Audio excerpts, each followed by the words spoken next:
Hi guys, welcome back to my channel. Today we are going to go through my favorite books of 2026 so far. I have quite a few books that I'm very excited to be reading in the next few months, and I anticipate that a few of those will become favorites. So eventually I'm going to need to come up with my top 10 books for the year. So you guys need to help me narrow it down a little bit because I already have more than 10 as it is in terms of my favorites so far. So we start with a book that I read at the beginning of the year, which is Silas Marner by George Eliot. This was a reread for me. George Eliot is one of my favorite writers. This is the story of a weaver who has a little bit of a tragic backstory because his best friend betrayed him and took his girlfriend.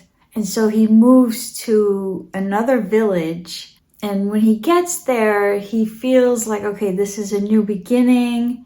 He's glad that none of the people there know about what happened to him.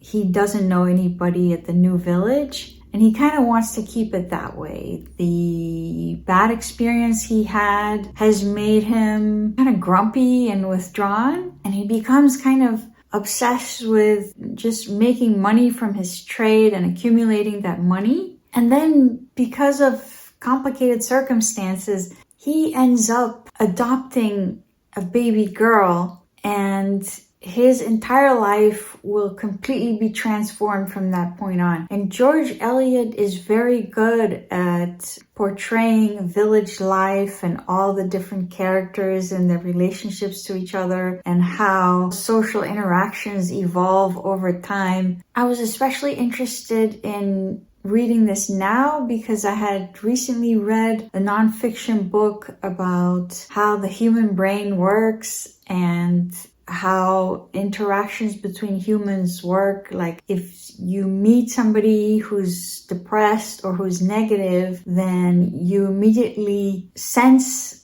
their attitude and almost mirror that attitude back to them, so that if you come in with a negative attitude, you're going to feel like the world is a very negative place, but some of that has to do with how people are responding to your energy. So I thought this book was a brilliant exploration of how all these dynamics can shift because of certain events. And I remember liking this book the first time, but I think I liked it even better this time. And I think this is one of those old favorites that I'll have to come back to every few years. The next one that was a real winner for me so far this year was The Fire Next Time by James Baldwin. I've read several books by him so far, including Giovanni's Room and Go Tell It on the Mountain. But so far, this one is my favorite. So this is a collection of 2 essays. It's basically written as a letter to his nephew, trying to explain to him the complicated world that we live in the US in terms of race relations. According to the back, this says this was a bestseller in 1963, but I feel like this is still very relevant today. It's super short, so I definitely recommend anybody to read this for sure.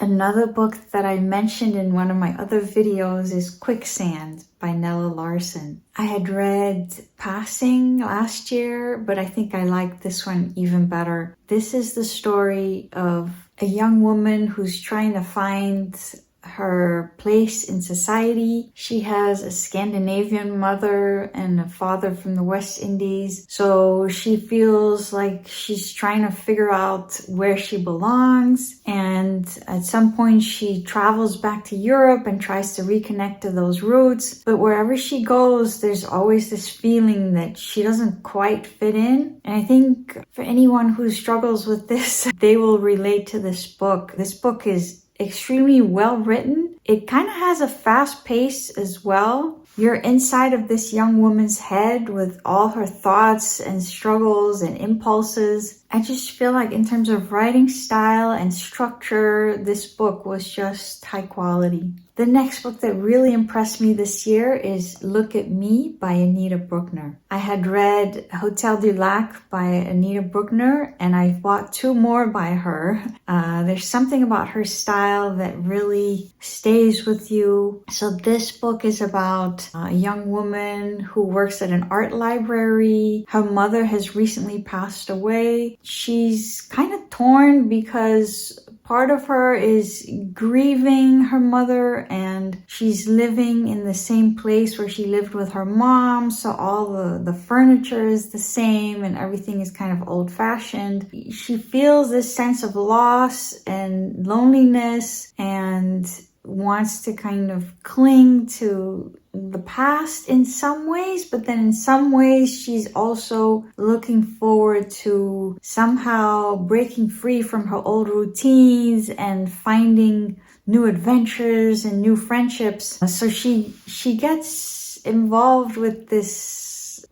couple who live a very social life where they like to hang out with different people and go to restaurants. And so they start inviting her to come out with them. This is almost like a psychological thriller where you can see that they're kind of manipulating her and they're kind of controlling her and they don't truly care about her well-being. But at the same time, she's really drawn to them and she's desperate for connections and reciprocity. What I really liked about this book was the descriptions of how loneliness feels and the mixed emotions about enjoying the peace and quiet and needing that time alone to be able to be creative, and at the same time feeling this longing for connection. I really related to the way she describes the whole complexity of the loneliness phenomenon. So I really recommend this one, Look at Me. The next one on the list is a play by August Wilson. It's called Joe Turner's Come and Gone. And August Wilson, I have to say, if I think of plays in general, I think Chekhov is somebody who can write a play and I'll enjoy reading the actual text as well as going to the theater to see it. So a couple years ago, I had read Gem of the Ocean, which I also recommend, and Joe Turner's Come and Gone is also excellent. So the scene takes place in Pittsburgh in 1911. And I just want to read you a paragraph from the initial introduction, which I really liked. Foreigners in a strange land, they carry as part and parcel of their baggage a long line of separation and disbursement, which informs their sensibilities and marks their conduct as they search for ways to reconnect, to reassemble, to give clear and luminous meaning to the song, which is both a wail and a whelp of joy. So this is just the quality of the writing is amazing here. So it's basically the story of a boarding house in Pittsburgh in 1911. This man shows up with his 10-year-old daughter, and essentially he's looking for a room to stay. And he keeps asking everybody about his wife, which is the daughter's mom. They got separated when he was picked up to work on a plantation, and he hasn't been able to find her for years. This book explores the consequences of family separations in the period right after slavery. There's just something about the way that August Wilson writes his plays. First of all, they're very clear. He does a lot of exposition where he presents the characters, and through dialogue you find out information about them, and he tends to have a little bit of repetition of the same information so that it becomes clear in your mind who's who and what is their purpose. And then he introduces these different characters, and they each have different motives and they interact with each other, and he'll have some comic relief somewhere in there, and then it transitions to pure tragedy. And this completely destroyed me, but I guess you could say in a good way. I was just very impressed with this play. The next book on our list is I Never Promised You a Rose Garden by Joanne Greenberg. So this is a very well-known book about an adolescent girl's stay in a psychiatric asylum. Apparently it's partially autobiographical. You get the perspective of the patient, which is quite unique. So you see how all these people at the psychiatric asylum come in with their personal stories of trauma, and how sometimes a friendship between two patients or the establishing of trust between a patient and one of the staff can really make or break the entire experience. You really feel how fragile the mental health is, how something really small can set it off. And you also get to experience firsthand how little events like the fear of abandonment, for example, can just really trigger somebody into full-blown psychosis. That's kind of dangerous because once you go into that psychosis, people are no longer operating with rational thinking. So even if you tell them some specific facts, it's just not going to help because their rational thinking is out the window. Of course, nowadays things are a little different, but I would say that having worked on psychiatric wards myself, I can vouch that a lot of the experiences she relates are still valid today. I would say the camaraderie between some of the patients and the mistrust of some of the staff, things like that are still very much a part of how things are done. But this was beautifully written, and there was something almost poetic about the descriptions of the alternate worlds that her brain had come up with. And I think ultimately this book makes you feel a lot of empathy for patients who are suffering with mental illness. I think this is a pretty unique book because she transcribes some of the actual dialogue between her and her therapist. And you can see exactly what is healing for her and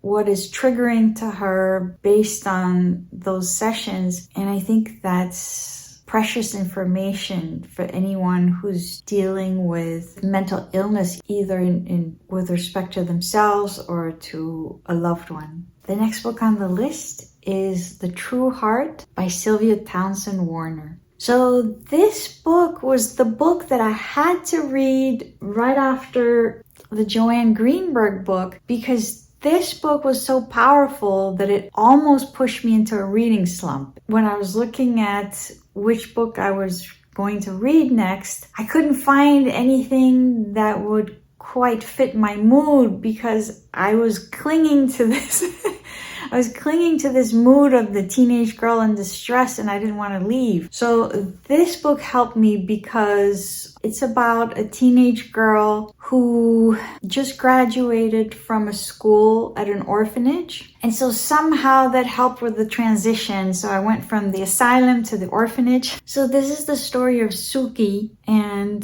Suki's life is not going to be easy because she was raised at this orphanage, and when she graduates at the age of 16, they send her to work on a farm. And it's not really like she had any say in this. They just send her, and she has to start working very hard on the farm. Little by little, she starts a friendship with a young boy who's at the farm. There seems to be something a little different about him. She can't quite say why. He doesn't talk very much, and he seems to be sensitive to certain things. And then he seems to also have fits, which are probably seizures, which is triggered by strong emotional reactions. So he's a little different, but somehow she's able to form a friendship with him. And then she has a very rich inner life where she imagines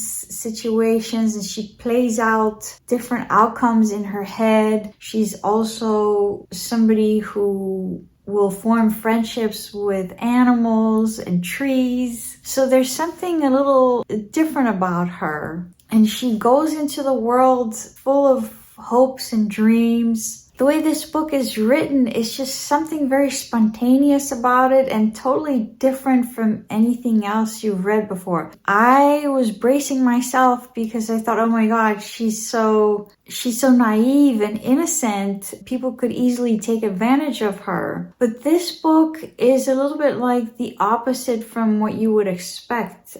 She meets strangers and different people, but somehow different people end up helping her in what she's trying to achieve in her life. And so I would say ultimately this is a very hopeful book. If you're looking for something that involves a teenage girl, but you want it to have an almost magical quality to it and a very optimistic outlook on life, then I think this book is for you. The next book on our list is Brown Girl, Brownstones by Paule Marshall. This was my first book by her, but I'll be looking for more because her writing style is beautiful. She has some beautiful metaphors in here. I was underlining like crazy. This is the story of Selena, who's a daughter of immigrants from Barbados. She grows up in Brooklyn in a neighborhood with lots of people from Barbados. It's very much a coming of age story, a little bit like A Tree Grows in Brooklyn. The family is definitely struggling with money issues, and you can tell that the mom is very ambitious in that regard. She wants to work at any job and save her money so she can buy the property that they live in and end up charging other people rent to rent rooms in it. And so she's working towards that goal. Selena has one sister, and things are difficult for Selena because she's not able to bond with her mother. One of the things that really shocked me when I started reading this book is the mom is referred to as the mother instead of her mother. And that puts an emotional distance between those characters, and it's really heartbreaking. The dad is there, but he's a little bit of a dreamer who has all these ideas that are not very practical, and if he has money, he tends to spend it right away. So it creates all sorts of fights between the parents, and then the daughters end up completely traumatized. One of the things I liked about this book was the emphasis on reading and education, and how going to the library was like a lifeline for her, how immersing herself in books helped her survive the chaotic childhood. And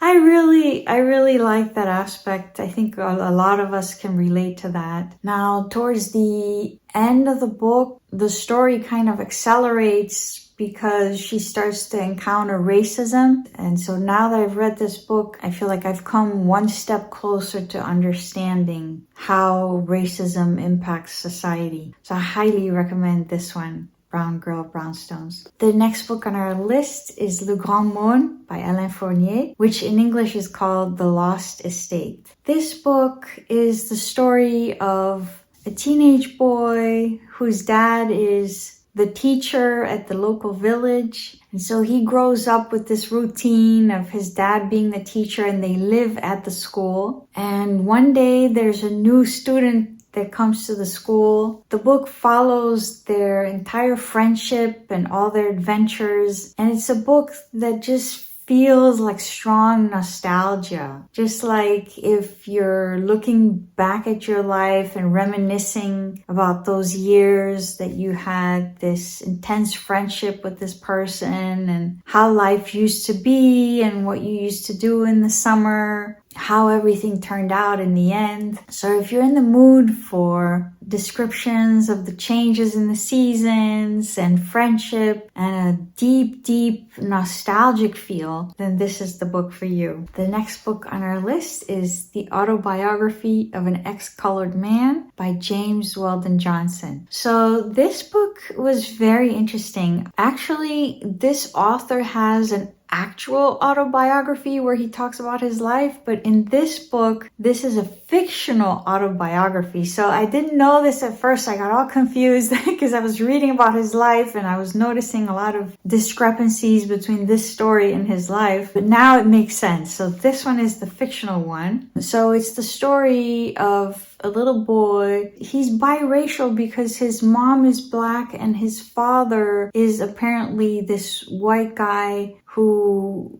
being in the South over 100 years ago, had feelings for the mom but didn't dare oppose his parents' wishes for him to marry a white girl. So he had a secret relationship with the mom, and so he is their son. And the mom decides to move to Connecticut with him, and she's trying to shield him from the potential racism that he might face. So in his early years, she's basically hiring somebody to tutor him at home, and then she works from home as a seamstress. So they are living a relatively sheltered life, and he also very early on becomes a musician.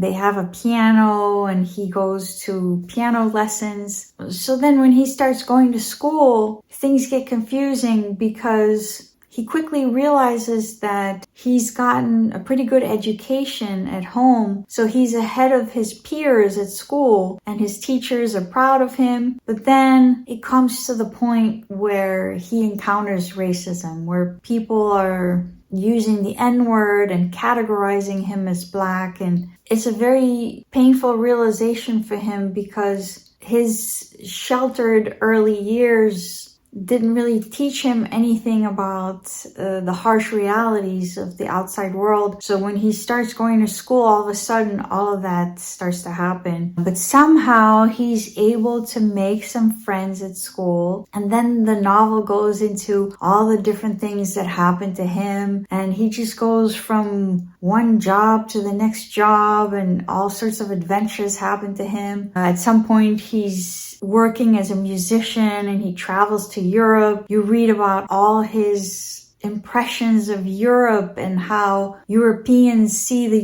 US. It's just all these interesting perspectives because this was published in 1912. And so you see how things were back then. I thought this was a very interesting book. I was completely fascinated by the story and by how everything turns out in his life. So I highly recommend this book, and I will be looking for his actual autobiography as well. The next book on the list is A Girl Returned by Natalia di Petrantonio. I was very impressed with this book. If you ever read Foster by Claire Keegan, this will remind you of that book. So this is the story of a teenage girl who had lived her entire life being raised by a mom and dad and not aware that they are actually not her biological parents. And then one day, they tell her that she's not their biological daughter and she's going to have to be returned to her biological family. What's really tragic in the story is that she's not being told why. All of this is very secretive. She's dropped off one day. It's extremely sudden. She shows up. She had never met these people. She doesn't want to be there. There's all these siblings she didn't know she had. They all live in the same room. So there's a sense of a lack of privacy. The family is poor. The dad is physically abusive. So all of a sudden, she has to learn to survive in this new environment. And there's this backdrop of this mystery of why did this happen? What's really going on? And so throughout the book, you see her trying to piece together why this could have happened. What I liked about the book is just the writing style. It's beautifully written. There's descriptions that are very vivid because she tells you everything about the scene. Sometimes she freezes on a certain scene and you feel the feelings she's having, and then you have the smells and the colors in the room. Her writing style is really unique. I could see how this won a prize in Italy. This is an excellent book. So for me, so far, this is going to be one of the contenders to win my Book of the Year award. This is a tradition that I started last year. So we'll see if this ends up winning. And then the final book on today's list is Family and Borghesia by Natalia Ginzburg. This book took me by surprise. When I first started reading it, it felt like just a simple story of people going for ice cream in the summer in Italy, and a little bit of drama, but not too much. The man was unhappy in his marriage. The woman was having all sorts of issues. She has a teenage daughter, and the daughter's dad is in a psychiatric hospital in another country. It just feels like, okay, so there's these characters and they have this friendship. And so you keep reading, and somehow she brings it back to that moment where they were sitting there at the cafe eating ice cream. And the moment feels fairly benign at the beginning of the book, and then by the end it's like it becomes a core memory that these characters have, and it's just really well done. I really love this book. And then Borghesia is a separate story, so it's 2 novellas, and in Borghesia it's about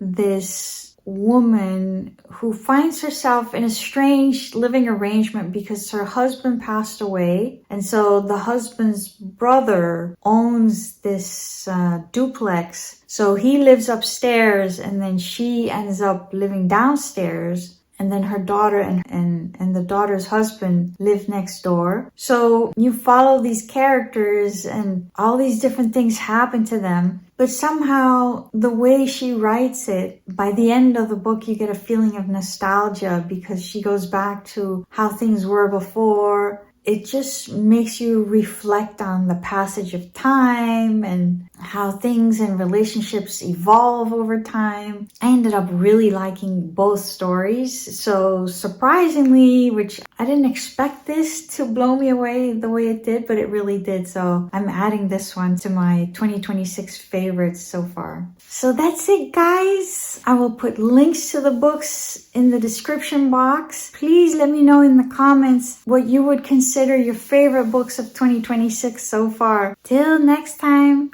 happy reading!